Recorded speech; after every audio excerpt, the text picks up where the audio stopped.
According to reports by the National Enquirer, popular broadcaster Dayo Adeneye, a.k.a. D1 and business partner of the famous Kenny Ogungbe of PrimeTime Entertainment, is in the middle of a paternity scandal. Sources allegedly claim that Adeneye was involved in an amorous affair with a lady who's based in the UK. Evidently, his young mistress got pregnant 2 years ago and now has a baby girl.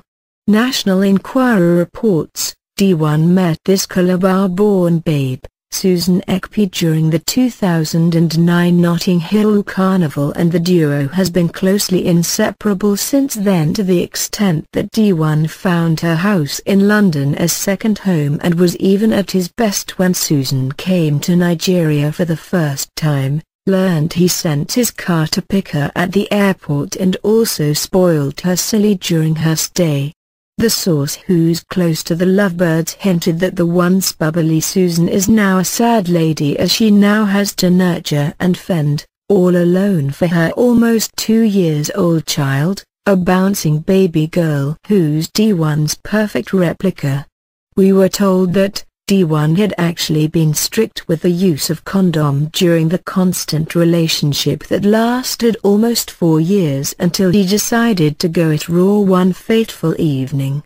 Weeks after, the result came and our dear D1 stood his ground that it must be an abortion, though Susan, who's then in her early 30s, tried all she could, but unfortunately the baby, who's now named Rebecca, refused to be aborted, given credence to its biblical meaning of to bind tilde, so the baby has forever bind the union.